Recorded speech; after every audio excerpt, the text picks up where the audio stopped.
उपवासाला नेहमी तेच तेच खाऊन कंटाळा आलाय तर मग ही अशी उपवासाची बटाट्याची आमटी एकदा नक्की ट्राय करा। खिचडीसोबत किंवा वरईच्या भातासोबत खायला अतिशय मस्त आणि टेस्टी लागते। चला तर बघूयात ही उपवासाची बटाट्याची अगदी साध्या पद्धतीने तयार केलेली आमटी बनवायची कशी। तर यासाठी मी 2 बटाटे असे बारीक चिरून घेतलेले आहेत। हिरवी मिरची भाजून त्याचा असा हा ठेचा बनवून घेतलेला आहे। मिरची भाजून घेतल्यामुळे चवीला चांगली लागते। तेल आणि मीठ घेतलेलं आहे।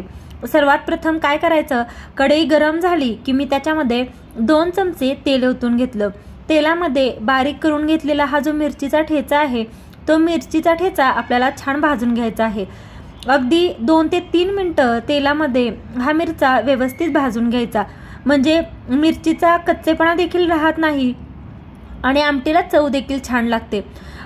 मिरची तेलामध्ये व्यवस्थित भाजली गेली की आता यामध्ये कट करून घेतलेले हे बटाट्याच्या फोडी आहेत त्या टाकणार आहे। बटाटा मी चिरल्यानंतर देखील पाण्यातून धुवून घेतलेला आहे।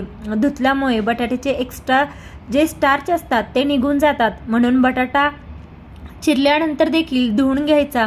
आणि आता हा देखील आपल्याला या मिरचीसोबत तेलामध्ये अगदी छान असा भाजून घ्यायचा आहे। 1 ते 2 मिनिटं हा बटाटा एक सलग तेलामध्ये भाजून घ्यायचा। आता यामध्ये भाजलेल्या शेंगदाण्याचं मी कूट बनवून घेतलं होतं ते कूट आपण याच्यामध्ये टाकणार आहोत।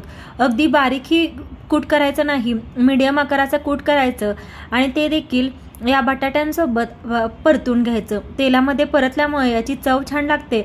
आणि यामध्ये आता गरम केलेलं मी 2 वाटी पाणी ओतलं आहे। पाण्याला उकळी येईपर्यंत गॅस फ्लेम हाय केली आणि सर्व परतून घेतलं। पाण्याला उकळी आल्यानंतर गॅस फ्लेम मीडियम ठेवून आपण एक झाकण ठेवून हे 5 ते 10 मिनिटांसाठी बटाटे शिजण्यासाठी ठेवणार आहोत। आणि यामध्ये आता चवीनुसार वरून मी मीठ घालून घेतलं। 5 ते 7 मिनिटांमध्ये आपली ही आमटी बनवून तयार आहे। बटाटेही शिजले आहेत आणि सर्व करण्यासाठी रेडी आहे। तुम्ही देखील उपवासाची ही बटाट्याची आमटी एकदा नक्की ट्राय करून बघा।